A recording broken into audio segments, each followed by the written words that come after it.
తెలుగుదేశం పార్టీకి చెందినటువంటి సీనియర్ నాయకుడు, మాజీ మంత్రి, 4 దశాబ్దాల పాటు సుదీర్ఘ రాజకీయ అనుభవం ఉన్నటువంటి నాయకుడు,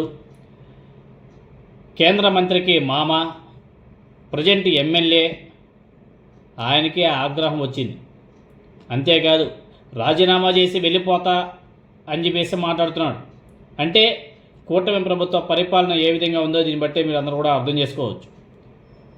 అది కూడా సొంత ప్రభుత్వం మీదే ఆయన ఆగ్రహం వ్యక్తం చేస్తున్నాడు. ప్రభుత్వ విధానాల మీద, ప్రభుత్వ పనితీరు మీద ఆయన చాలా సీరియస్గా ఉన్నాడు, అసహనం వ్యక్తం చేస్తున్నాడు. ఒక దశలో రాజీనామా చేసి వెళ్ళిపోతాను అనేసి హెచ్చరికలు కూడా ఇచ్చాడంటే పరిస్థితి ఏ విధంగా ఉందో మీరు అందరూ కూడా అర్థం చేసుకోవచ్చు. ఇదంతా అనకాపల్లి జిల్లా సమీక్షా సమావేశం సందర్భంగా జరిగినటువంటి అంతర్గత సమావేశంలో చోటు చేసుకున్న సంఘటన. ఇంతకీ ఎవరు ఆయన అంటే బండారు సత్యనారాయణమూర్తి. బండారు సత్యనారాయణమూర్తి అనకాపల్లి జిల్లా ఇన్ఛార్జి మంత్రి కొల్లు రవీంద్ర గారి సమక్షంలోనే మాజీ మంత్రి బండారు సత్యనారాయణమూర్తి ఆగ్రహం వ్యక్తం చేశారు. తనకు నియోజకవర్గం నిధుల కేటాయింపులో తీవ్ర అన్యాయం జరుగుతుంది, పక్కన ఉన్నటువంటి నియోజకవర్గాలకి అన్నింటికి కూడా ఇస్తున్నారు, నా నియోజకవర్గానికి ఎందుకు ఇవ్వట్లేదు అని చెప్పేసి ఆయన అసహనం వ్యక్తం చేస్తున్నాడు. తాను పెందుర్తిలో పోటీ చేయాల్సింది, అక్కడ జనసేనకి కేటాయించాలని చెప్పేసి అక్కడి నుంచి జనసేనతో పొత్తు కారణంగా ఆ సీటు త్యాగం చేసి మాడుగుల నియోజకవర్గానికి వచ్చాను, ఇక్కడ కూడా 28,000 ఓట్ల భారీ మెజారిటీతో గెలిచాను, అయినా కానీ నన్ను పట్టించుకోవడం మానేసింది కూటమి ప్రభుత్వం అని చెప్పేసి ఆయన అసహనం వ్యక్తం చేస్తున్నాడు.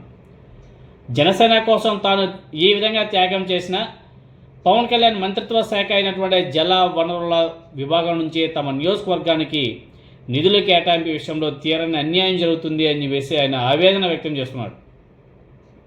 మాడుగుల పక్క నియోజకవర్గానికి భారీగా నిధులు కేటాయిస్తున్నారు,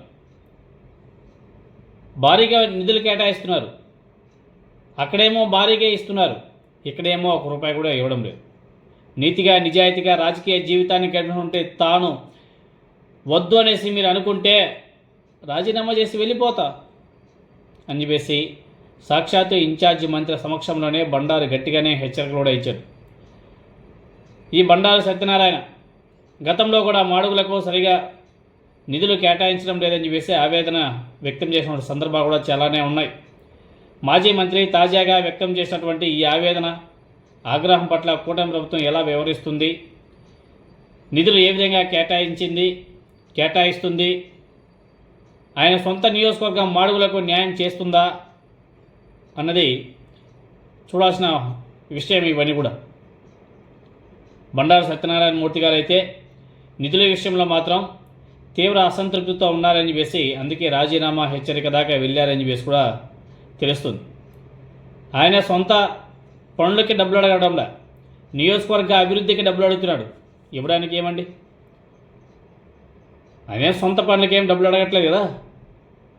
సొంత నియోజకవర్గం డెవలప్మెంట్ కోసం, డెవలప్మెంట్ యాక్టివిటీస్ కోసం డబ్బులు ఇవ్వండి అయ్యా మహానుభావులారా అంటే డబ్బులు ఇవ్వకపోతే ఎవరికైనా సరే ఆగ్రహం వ్యక్తమవుతుంది కదా.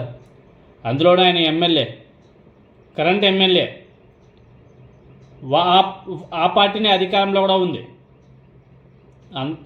ఆ పార్టీకి సంబంధించిన వ్యక్తి ముఖ్యమంత్రి, అయినా కానీ సొంత నియోజకవర్గాన్ని డెవలప్ చేసుకోవడానికి నిధులు ఇవ్వండి అనేసి ఆయన అడుక్కుంటుంటే కూడా 1 రూపాయి కూడా ఇవ్వకపోతే ఇది మాత్రం చాలా సీరియస్గా తీసుకోవాల్సిన విషయమే.